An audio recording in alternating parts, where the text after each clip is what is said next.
こんにちは、近藤美蔵です。愛の統合シリーズの3回目の今日は、愛のつながりを清める硬化水浄化法についてお話ししていきます。この技法は愛する人とのつながりの中にあるブロックやネガティブな意識を光の螺旋水で清める方法で、パートナーシップだけでなく、様々な人間関係のつながりにも使用することができます。今日はこのような流れでお話ししていきます。それではシリーズ中継スタート。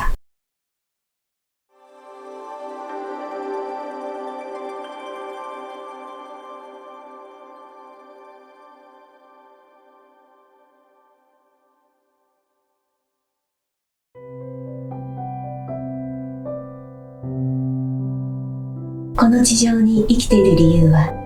人と関わるためであると言っても過言ではないほど、私たちは人生を通して様々な人と関わり合いながら、多くの学びの体験を繰り返しています。しかし、人との関わりは、良い時ばかりでなく、苦しみや悲しみ、怒りや葛藤などの試練を味わうことも多く、人と関わりたくないと思う日もあるでしょう。それでも運命は私たちを人と関わるように導きます。なぜなら、人は人に学ぶからです。試練を与える人は私たちの学びを促す人であり、その役割を持っているソウルメイトであると、スピリチュアルな人たちや書物は言うでしょう。しかし、そうは言っても、それは試練を乗り越えた先にできることであって、愛や感謝を持つことは容易ではありません。それでもその感情を持って生きることは辛いから、私たちはそれを手放すための努力を試みます。このような時こそエネルギーワークの出番。お部屋の掃除をするだけで気分がリフレッシュしたり、ポジティブな気が上昇するのと同じで、滞った不要な意識を浄化することは、私たちのエネルギーを高めるだけでなく、そこにある気づきや学びに早くたどり着くことを促します。私たちがワンネスの意識に向かっているなら、すべての試練もまた最終的に愛につながっているはず。硬化水浄化法は人間関係で生じたネガティブな意識を光を宿した螺旋水で洗い清めて、愛の方向へのシフトを早めます。この技法はパートナーシップや親兄弟の関係、友達や同僚、師弟関係、一方的な愛や相手の方がネガティブな意識を持っている場合なども含めて、様々な人間関係のつながりに用いることができますので、愛する人とのつながりだけでなく、気になる人があれば、ぜひに使用してみてください。それでは、硬化水浄化法をご説明いたします。1番、自分の目の前の2、3メートル先くらいに相手が立っているとイメージします。2番、そこに2人がすっぽり入る大きさのトンネルをイメージで作ります。3番、そのトンネルの中にトンネルライトを設置して点灯します。好きなだけライトを設置してトンネルの中を明るくしましょう。4番、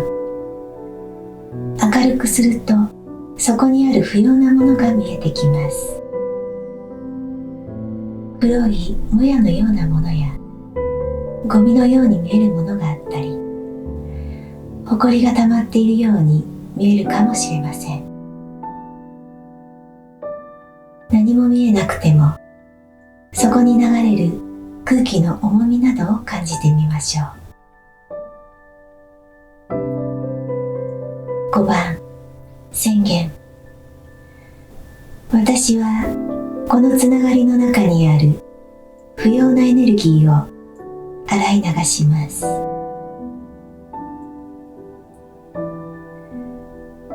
6番、手からゴールドの光を宿した水のエネルギーを出して、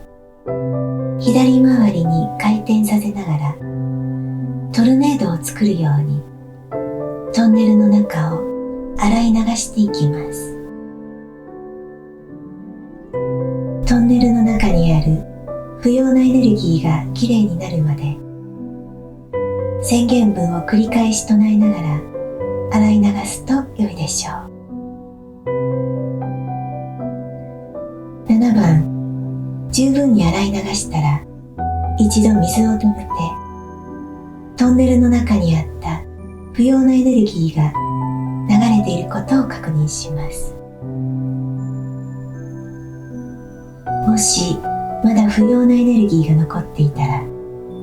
そこに向けて再度トルネードを作りながら水を流します。8番、トンネルの中がきれいになったら、トンネルライトを最大に輝かせて、トンネルを光で消滅させます。9番、目の前にいる相手とのつながりがきれいになったことを確認して、挨拶をして終わります。この時、ありがとうなどの湧き出てくる言葉を伝えても良いです。ただし、無理に言葉を出す必要はありません。以上です。一度できれいにならない場合は、日を改めて何度か行ってみてください。また、定期的につながりをクリアに保つ意味で使用してみるのも良いでしょう。これはイメージを使う技法ですが、うまくできなくても浄化できますので、感覚で行ってみてください。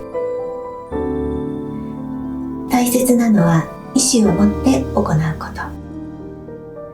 その関係性をきれいにするという宣言した意思によって、それが自分のものであっても、相手のものであっても、二者間の間にあるものは変化していきます。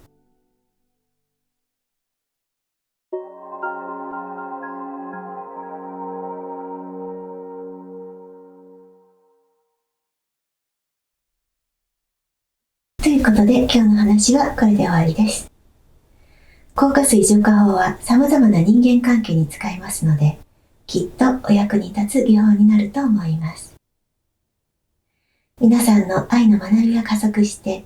愛のつながりがさらに輝き、ワンネス意識に向かうことを祈っています。それでは、印中継を終わります。